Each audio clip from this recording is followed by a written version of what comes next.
You might have played it on the PlayStation 3 or Xbox 360 in 2013, you might have purchased it a second time for the PS4 and Xbox One, and you might have whipped out your wallet or coin purse a third time to drop another $10 or $40 if you wait 3 months. And launching this game on the third generation of platform might have you staring at your TV or monitor, scratching your rump or tuchus and asking yourself, what year is it? But I'm proud to tell you the overall experience of this super hyper deluxe facelift version of GTA 5 is the bee's knees and the mule's nips, and definitively the best way to play the game. If you haven't played it yet, you're just fashionably late, like almost a decade. This is my comprehensive review of Grand Theft Auto 5 on the PlayStation 5 in 2022 with all the bells and whistles, like 60 frames per second with ray tracing on, and the load times are insanely fast. Not as quick as the other new gen games we've seen, but still fast. And you already know what my favorite feature is, that DualSense controller. When you wrap your grubby mitts around the plastic or rubber back of your controller, oh boy, it is a sweet experience. Let's get it.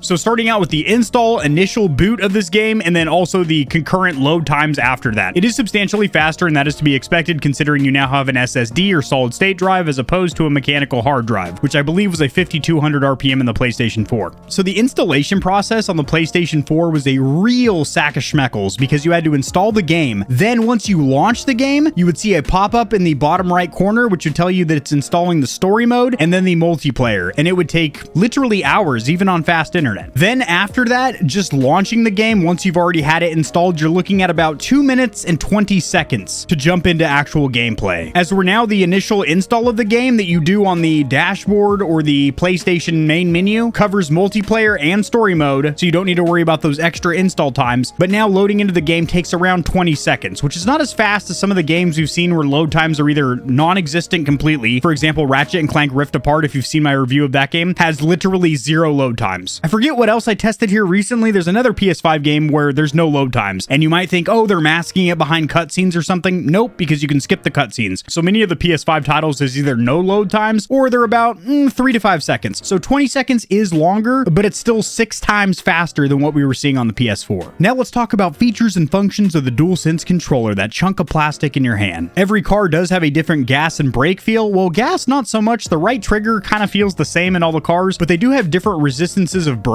But for me, the most noticeable part of the adaptive triggers has got to be shooting guns or firearms, as each one of them has a different feeling trigger. You get a nice crisp wall of resistance, then a nice satisfying break, and then a nice little click or reset, kind of like a real firearm. It feels very good. And each gun, the trigger feels completely different. As for the haptic feedback, it is what you would expect. Every time you run over a different surface in the road, or you're on sand, gravel, dirt, etc., you're going to feel that. Riding a motorcycle gives a nice rumble in your hands. Now, the built-in microphone of the DualSense doesn't get used at all, but you can turn on the 6-axis gyroscope motion sensing, which virtually nobody does, and I don't recommend you do. It's a complete gimmick, and it's a nuisance. The DualSense no longer has a light bar on top, but it does have a light ring around the touchpad, and that will still illuminate to give you different effects. For example, flashing blue and red when the police are behind you. And the speaker out of the DualSense seems to me to be a lot louder than the PS4 DualShock controller, because it literally scared the ghost of Christmas Past out of my rectum, because I had everything in my house relatively quiet, and all of a sudden it starts blaring out of my speaker in my controller, and I literally jumped through the roof. Quick intermission. If you're sick of being naked, check out Into the AM. I do have a coupon code for 10% off exclusive to my audience down there in the description below. And if you're sick of scorching your cornea staring at a TV or monitor for hours, Gamer Advantage has blue light glasses that are clinically proven to work and look sexy. Neither of these companies pay me to promote their products. However, I do stand behind them, and I was able to get exclusive coupon codes. So if you're looking for snazzy graphic tees or sweet blue light glasses, go ahead and save yourself 10%. So what are the differences between the PS5 version and the PS4 version? You now have 3 graphic or quality modes, 2 of which are at 60 frames per second. Keep in mind the PS4 was locked at 1080p 30. Plus 2 of the modes have hardware accelerated ray tracing features. The menus and cutscenes are now also 60 frames per second, which we've never seen, not even in the PC version. You're getting some very immersive effects with the DualSense controller with the adaptive triggers and haptic feedback. And we're also getting some new image processing in the form of motion blur that actually make the image look more smooth than ever before. So knocking those out one by one, like I mentioned, the menus and cutscenes now can be at a maximum maximum of 60 frames per second, which is the actual cap in the game. And prior to this, even the PC version on a high-end rig, you could go ahead and ramp up to 144 frames per second, but the cutscenes would still be no higher than 60, and they would dip down to what seems like 30 or below a lot of times, and looking a little bit stuttery, like you're under a strobe light at a disco. It wasn't pretty. And the menus isn't a huge deal, but you definitely do notice it when you are scrolling down a big list. Now, the three graphical modes are Fidelity, which is going to be 4K, 30 frames per second, Performance, which is 1440p at 60 frames per second, and Performance RT, standing for Ray Tracing, which is also 1440p 60. So we're getting double what we had on the PlayStation 4, and now jumping from 1080p to 1440 and 4K. Now, this improved frame rate not only looks graphically stunning and makes the game a lot more fluid, but it also helps with a huge issue that we've had with Grand Theft Auto 5, which is input delay or lag. It is still noticeable, however, with a doubled frame rate, it is quite a bit smoother. Now, it doesn't seem like it is a perfect 60 frames per second, and in my opinion, it is not like a true locked 60 frames per second, because there is one effect that you are constantly going to notice that it dips down, and that is when you pan the camera back and forth. So you stand your character stationary and you move the camera back and forth, just panning back and forth, and you will notice a little bit of stutter, almost like it's back down to 30 frames per second, which is weird. However, when you're driving, running, shooting, it does look a lot smoother. So that's weird that camera panning is having these stuttering issues. Now, of these three graphical modes, I would strongly recommend Performance RT, considering the 4K fidelity mode is only at 30 frames per second, which again shows more of that input lag or delay. But in Performance RT, you're getting the same 60 frames per second as in Performance mode at the same resolution of 1440, but you're also getting ray trace shadows. Now, that is the only ray traced effect here is going to be the shadows. As you may or may not know, ray tracing is generally broken down into 3 or 4 subcategories, shadows being one of those, and that is the only one that is applied to this game. And taking it even further, it's not all shadows, but only shadows that are natural from the sunlight or exterior. Interior lights from lamps, lights, flashlights, etc. are still rendered without ray tracing, although they do look higher quality and have better filters. But the biggest perk of having the ray trace shadows is that it does significantly reduce artifacting issues that we've seen with prior versions, i.e. the PS4 and even PC. And one more small caveat that you definitely will notice, the ray trace shadows look pretty dang good, but they don't run at the actual native resolution or the full resolution. So you will notice if you pause and look closely or zoom into your screen with the magnifier feature on the PlayStation 5, that you might see a little bit of pixelation or blocky textures around the outside of the shadows, or pop and fizzle as the kids call it. When you take the high ground and you look out over the vista, the city and whatnot, you will still notice a lot of really flat textures, especially when it comes to vegetation and foliage. And even up close sometimes when you're whizzing through the city streets at high speeds, the grass doesn't look very detailed, and the only way to really bump that up is with fidelity mode, but then again, you're down to like 30 frames per second with that increased input delay, so I would just stick with Performance RT. Also, there is a new updated version of motion blur. As were on previous versions of the game, the motion blur was camera based. Now per object blur, which was used only in first person mode and only in certain niche situations, now it is applied throughout the entire game, third person, first person. And I'm not a huge fan of motion blur. By not a huge fan, I mean I just don't like it. I generally turn it off on PC because I don't think it looks good, and it's slightly resource intensive, so it's going to lower your FPS by a couple of frames, and it doesn't look good to me. However, since you cannot turn off the feature, they do implement it quite well, so I will say if you have to have motion blur, this is the kind of motion blur you want. It's not camera based, it's per object based. So say for example, somebody throwing a punch or jumping off of a motorcycle and the motorcycle goes flying, you will see that that individual object is motion blurred. This is not a remake, and it's not even a full remaster. It's basically a port to the next console generation, taking what we saw on the PS4 Pro and Xbox One X, but now making a new version of the software, i.e. the game, that will make full benefit of the new hardware. So the SSD for quicker loading time, new features for the DualSense controller for Team Blue, obviously Lime Green Team, the series controllers virtually identical to the Xbox One, minus the share button and the hybrid D-pad, a couple millimeters off the bumpers. But if you're expecting this game to look completely different, you're going to immediately tell in the very first 10 seconds in that initial cutscene when you guys are knocking off that bank and you're doing a little crowd control that this is the same game. It's the same game you played on the 360 and PS3. Now on the Xbox Series S and X, they are using spatial audio, which is their 3D integrated surround sound, and on PlayStation 5, they are using the Tempest Audio 3D engines. Now, I will speak to or attest to the Tempest audio engines. I use them with a Pulse 3D headset, which is specifically designed for use on the PlayStation 5. I also used a soundbar and a surround sound system, and they all sounded very, very good. And the thing that I noticed the most would probably be the ambient sounds off in the distance. So cars way off in the distance, wind rustling through the trees, people getting blown out in back alleys and shooting needles into their arms. Sounds you generally wouldn't really pick up on. I didn't really notice too much in the way of like new situational awareness, like being able to pinpoint enemies off to my sides or anything like that. Granted, it's not a first-person shooter, but still, still. I will say it is nice that this game was also cranked up on the audio front, not just the visuals, considering, like I mentioned, this isn't a remake. It's not even a full-blown remaster. Basically a buff and port from an old console to a current generation console. So it's admirable and somewhat impressive that Rockstar actually put a little time into the audio design as well. If you haven't played Grand Theft Auto 5 over the last 9 years, perhaps you were super young and your parents wouldn't let you play it due to its violent nature.